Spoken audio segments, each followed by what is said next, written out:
This is a quick video to get you acquainted with the new GLC300. This is not in replacement to the instruction manual which will come with the car, but just something to help you get started and using the car comfortably and efficiently.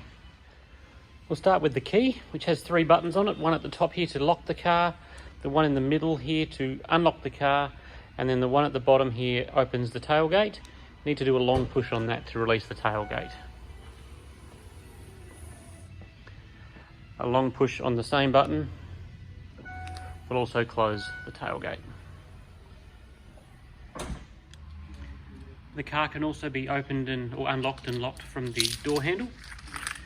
See, there's a little trapezoid on the outside of the door handle here, so if touching that will lock the car, and touching the inside of the door handle will unlock the car. So we've got there to lock, and then the inside to unlock.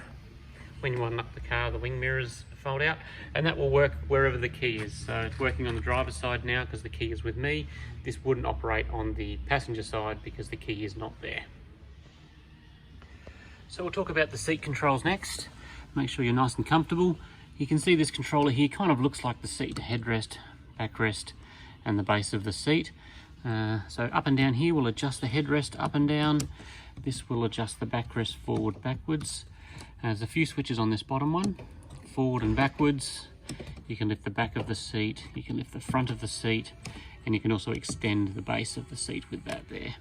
Heated seats are this button here, and that runs on a thermostat, so when you first turn it on there'll be 3 red lights, and as the seat gets warmer it will go back to 2 and then 1 light.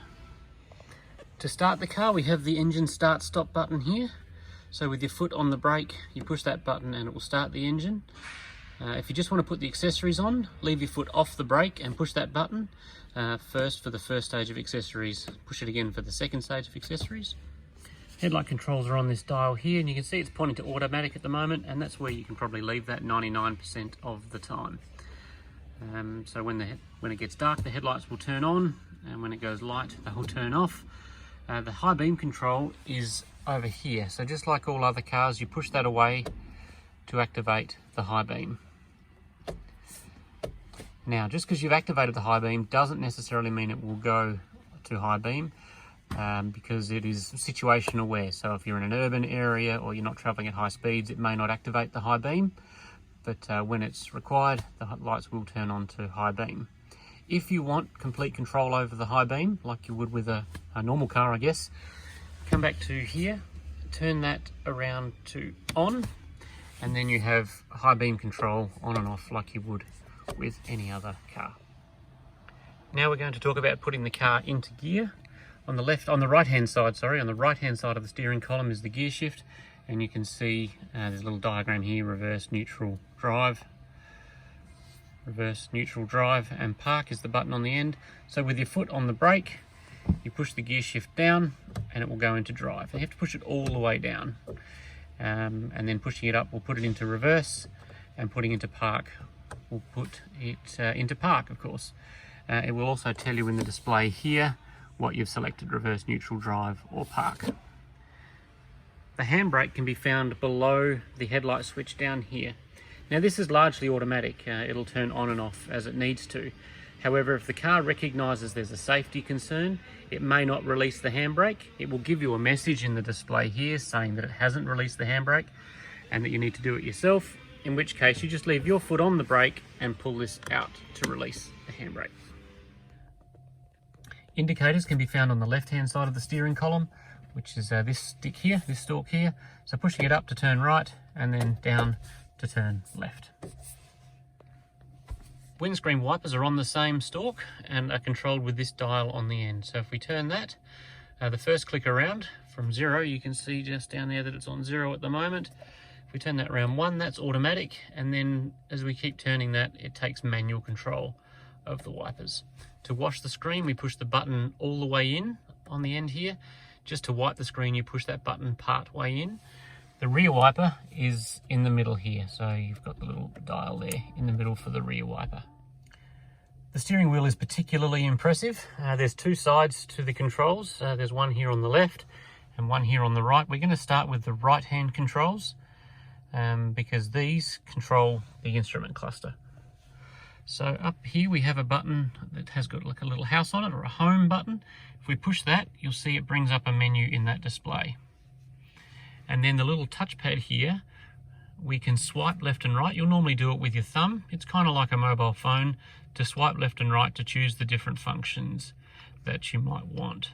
I'll give you a quick example here, but this is just something to play around with when you get the car and learn how it operates. But we'll start with design, for example. So we're going to select design just by clicking on that little square. And you can see we've got three choices. We've got Sport, Classic and Progressive. At the moment we're on the Classic display. I'm going to change that to Sport by swiping upwards on that little touchpad there, and then clicking on Sport, and you'll see the design will change to a yellow look. And then when we're in these displays, we can also adjust what we can see in the different dials. So if we swipe to the right of this, you can see that dial lights up bright yellow, and then we've got these series of dots down the side here. That means that there's some more information in there. So once that's in place, we can swipe up and down once again on that little touchpad and change that display. So there's the odometer with a G-force meter in the middle of it. Then we've got a normal odometer, and then we've got navigation can show in that display. Some information about how economically you're driving, and your trip computers are also on display in there. If we then swipe to the left, and we're back into the Sport, Classic, Progressive part of the screen. We push the home button, it brings up the menu, and let's say, for example, we want to put our navigation information in the middle of that screen. At the moment the navigation is off, but that would then put your navigation information in there. Also on the right hand side of the steering wheel are your controls for your cruise control and speed limiter. Now one or the other of those two functions will always be active, will always be on. It'll just need to be activated. So we'll start with this button here that's got LIM and then the little speedo icon in there. If we push that, we change between speed limiter and cruise control. Cruise control is like your normal cruise control, where it will hold you at a certain speed. Speed limiter will give you a maximum speed. So if you've set it for 50, the car won't go any faster than 50. You can drive slower, but not any faster. To adjust those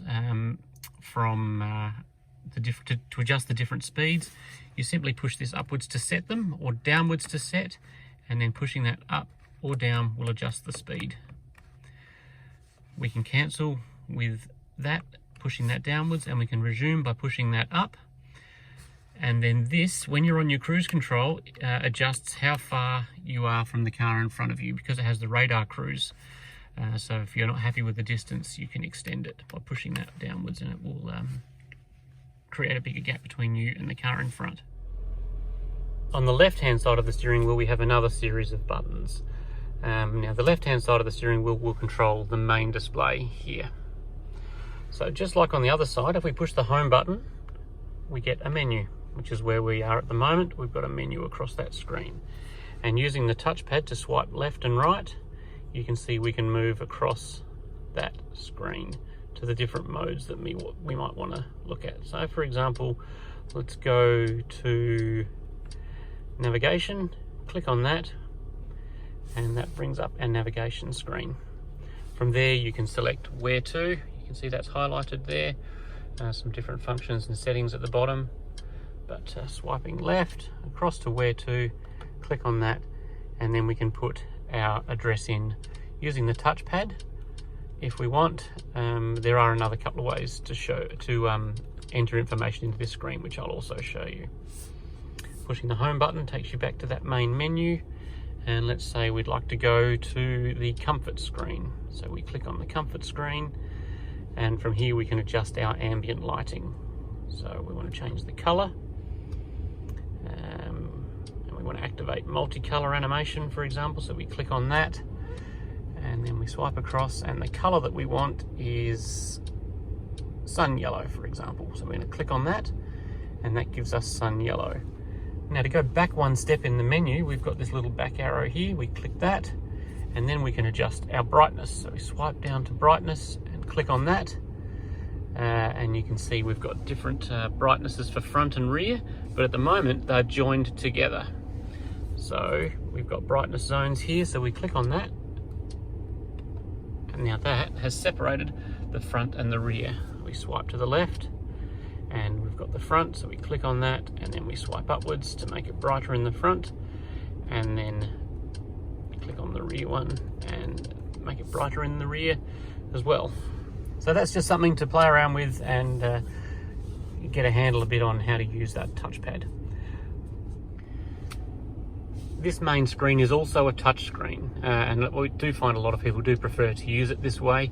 I find it a little bit clumsy while I'm driving. Happy to use the touch screen when I'm not moving, but while I'm driving I do find that it's a little bit clumsy while trying to drive and concentrate on traffic and all that sort of thing. So using the touch screen, if we push the home button, which same as that button there, brings us to our main menu, and then we can swipe left and right as we prefer across this screen, just like a mobile phone. And if we would like to then go to the navigation screen, for example, we click on that and we're already in the screen that we were before, which was enter destination. So we push the back arrow, takes us back to our map. In settings, we can adjust how we'd like the display to show. So for example, we might like motorway information turned on, and then in advanced, we can change how the map looks. We might like to have the 3D map, which will lay it down. Auto zoom is good to have on.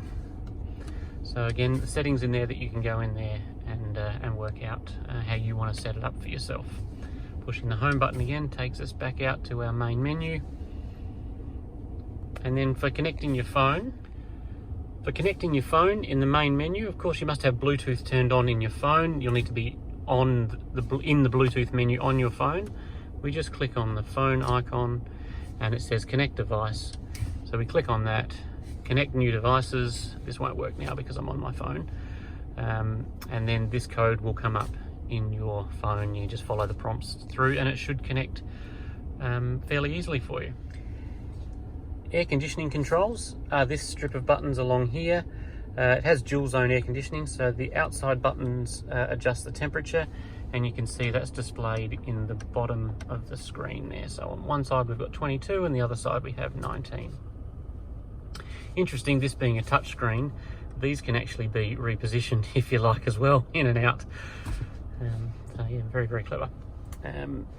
Moving along these buttons here, the AC button, that turns the compressors on and off. This is the recirculate button. This sync button joins the two air conditionings together. So at the moment they're operating independently, but if I push that sync button, you'll see that the passenger side will become the same as the driver's side. There we go. And then you've got your rear defrost. Max will clear the screen very quickly. You've got your fan speed, and then this is the direction of the air, and you can see there where the air is going. Down at your feet, at your face, at the windscreen, and it cycles through those. In the middle there is a menu button, and this brings the touch screen into play. So you might like to use this display. Adjust our temperatures here, and I want it on my face, and I want my fan speed at 2, and I want my passenger temperature at 18. So another way to activate and use the air conditioning. In the middle of the car we've got some controls as well. This one here is the volume for the radio, the telephone, etc. This is also a button, so if you push this it will mute. So if you've accidentally pushed that and it's not working and there's no sound, it might be that you've accidentally pushed that rather than rolled it. This will turn the screen off, and when you push that it'll ask you, do you want to turn the whole system off or you just want to turn the display off? Because sometimes at night time it's nice to have the display black but still have the radio on. In this case we're not going to do either of those things. We'll just go back. This will turn the cameras on, and they'll activate when you put the car in reverse as well, but I'll just turn them on now with this. And you can see here there's a series of icons down the left hand side. So when you put the car into reverse, this is the display you'll see. This is not great because I'm quite close to a wall, but you'll see a view out the back of the car, which is here, and a view of the top of the car, which is here. From there you can choose different camera angles around the car that might suit what you want to do. So for example, here is a wide angle out the back. You can see how wide that angle is compared to the normal rear camera. You can look at 4 corners of the car, so we've got the front left, front right, and rear left. You can look straight out the front with that front camera there, and then you can also have a wide angle out the front too. Returning to the control center in the middle of the car here, you can turn the parking sensors on and off with this button here. You can put the car into manual to drive the car with the paddles. You can see the paddles on the back of the steering wheel, change down paddles with that. And the change up paddle is that one there. You see one's got a positive and one's got a negative sign on it. This function here, the one here with the A in the circle, this is the automatic start-stop function. This is where the engine will shut down at traffic lights. If you push this, that will disable that function, but you do need to turn that off every time if that's what you want to do. It'll always restart with that function on. And then this will turn the traction control on and off. So probably not ever really a need to do that, but that's what that button does there. Over here we've got a dynamic switch. So rocking this switch forward and backwards changes the performance of the car. So it'll always start in comfort mode, but then you can choose sport, sport plus. I'll come to individual in a second. And then down the bottom there's also an eco mode. And you'll feel as you use that how the car performs differently. You don't need to stop the car. You can adjust that while you're driving, no troubles. So we'll adjust this in the individual mode now. So we go to individual and we click on settings. And from here we can select the performance and how we want the car to feel for your own preferences. In drive, you might prefer the sport drive, for example. And then we go back. But you prefer the comfort steering because it's a bit lighter, and you prefer to have the ESP system in sport. So you can set those up, and then that will be your individual setting. Of course, after you've driven it in the different modes, you'll get a feel for which of those you prefer. To be honest, most people just really leave the car in the comfort mode because it'll do pretty much anything you need it to do in that mode there. But have a play around with that, and you might find some settings there that you like. Now this pad in the middle of the car here is like a touchpad on a laptop computer. So we've got the little square on the steering wheel to control the main screen. The main screen is also a touch screen. It can also be controlled with this touchpad. So pushing the home button on here brings up the main menu, and then I can swipe left and right across this to adjust the menu and then find the setting that I want and click on that. Now to activate the radio, we go to the main screen here, and then using either the touchpad or the little square on the steering wheel or the touch screen, we can then select radio. And the radio is always tuning, always looking for the strong stations. And then just swiping across the screen like this, or swiping on the touchpad, or swiping on the wheel, on the touchpad on the steering wheel, we can scroll through our different radio stations. They can be preset, so here we've got ABC Classic FM. If that was your favorite station, you might push and hold the number 1, and that will store that on number 1. The final way to be able to control some of the functions in the car, and this will take a little bit of perseverance and practice, is the Mercedes voice assistant. Now she is activated with the command, "Hey Mercedes." How may I help you? If you've said that by accident and don't want to do anything, you can just cancel it by pushing the hang up button here. But to give you an example of some of the things you can do, "Hey Mercedes, how may I help you? Navigate to Melbourne Street, North Adelaide." I am starting route guidance to Melbourne Street, Adelaide. Please proceed to the highlighted route. So just a simple voice command, and I've programmed the navigation. I'm going to turn that off now. "Hey Mercedes. Hey Mercedes. How may I help you? Cancel navigation." Cancelling route guidance. "Hey Mercedes. How may I help you? Change the radio to 96.1.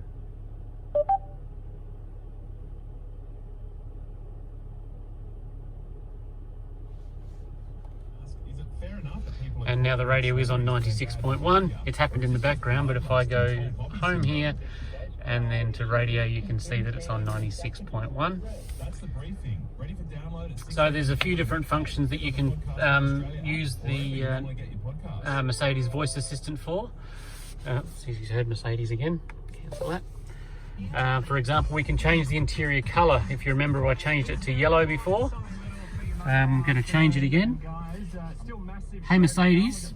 How may I help you? Change the interior colour red. Okay, I'm changing the colour. Hey Mercedes. How may I help you? Change the interior colour blue. Okay, I'm changing the colour. Something else that you can do with it. You can also, once your phone's connected and your contacts are there, you can also call people using this. But it's something just to have a play around with and learn a little bit about. But some nice functions there that can get you operating the car with your hands on the wheel and your eyes on the road. The vehicle settings are controlled in the settings screen on the main menu. We click on that. And then from here, there's some settings in here that we can adjust. For example, winter tyres, speed limit. We don't really have this issue in Australia because we don't put winter tyres on our cars, but that might be where you would adjust your winter speed limit for your tyres. Easy entry exit. We're going to turn that, for the purpose of this, to steering wheel and seat. So when you turn the car off, the seat will go backwards and the steering wheel will lift to make getting in and out a little bit easier. The belt adjustment, that is turned on, and you'll notice when you get into the car that the seat belts will adjust. They are working to be more efficient in the case of an accident. Acoustic lock, that will beep the horn when you lock the car. A lot of people don't like it, so we normally leave that off. Automatic locking, of course, when you drive away the doors will lock. Automatic fold-in was the mirrors that I showed you. And when the car starts to get low on fuel, it can start looking for petrol stations for you as well. In the lights mode, we've got our ambient lighting, which I showed you in the comfort screen earlier. Dipped beams are set for left side traffic because we drive on the left. Exterior lighting delayed switch off is set for 30 seconds. I'll change that to 15 because 30 is often a little bit too long. And then there's the interior lighting delay switch off. Surround lighting and all that stuff is already turned on, but if you don't like any of those functions, this is where you'll go to turn those off or adjust them. In system, styles and display, we went through that before on the main screen here using the touchpad. We can adjust the brightness of the display in here as well, so that's on maximum, and then we can change it to minimum, but something that you can try at home. You can turn the display off, and day-night design will change how the display looks depending upon whether it's nighttime or daytime. This car has a head-up display, and it will show the speed, the navigation, and some other information out the front of the car. It sort of looks like it's floating in mid-air. At the moment I've got the bonnet up, so it's reflecting off the bonnet, makes it a bit easier to read. So that can be adjusted in the main screen here. So we push the home button on the steering wheel, brings up that menu. We swipe across to head-up display, and from here we can adjust the position. You can see it now has the squares around it, and if we swipe downwards, it moves downwards, and if we swipe upwards, it moves upwards. Okay, and we push the little back arrow here.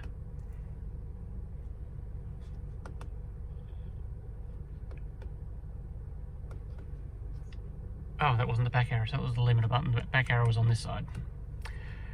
Head-up display, and we can also adjust how bright that is.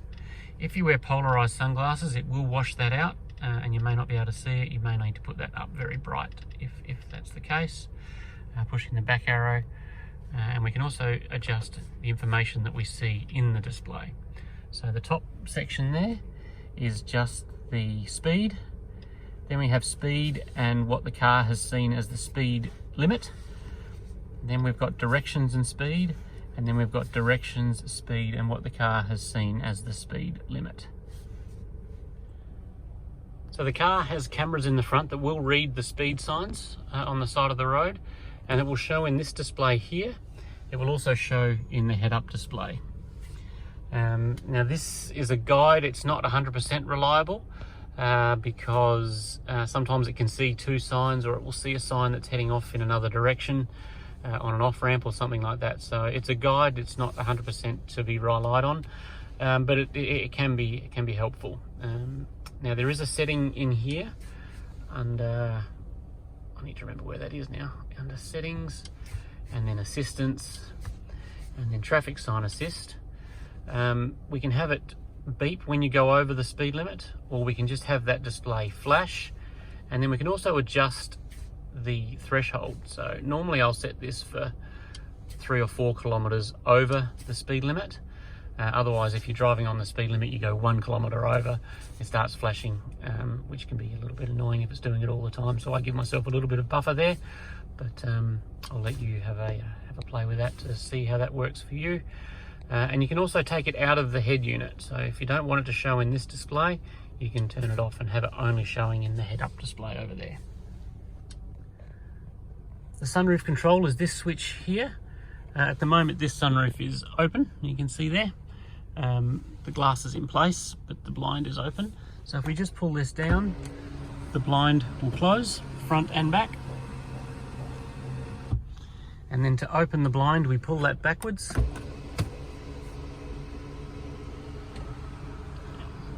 And then from here, we can choose to either slide the sunroof to open it all the way, or we can tilt it. So pushing it up like that will tilt the sunroof at the back, and then pulling it backwards like that will open the sunroof. It's only the front section that opens, the rear section's a glass panel and it's fixed. In the center console here of the car, you see it just opens and closes here.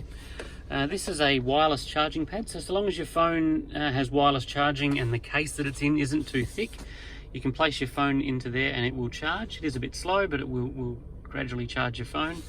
Over here we have a USB port, and if you have Apple CarPlay or Android Auto, if you connect the phone to there, then you can have Apple CarPlay working on your main screen. In the center console, which is opened with this little button on the front here, there's another 2 USB ports there as well. Now they use a special port called a USB-C. I will include an adapter for you for that, because not everyone has USB-C cables for their phones just yet, so there'll be an adapter in the car for you. Across the middle of the car here, we've got some shortcut buttons.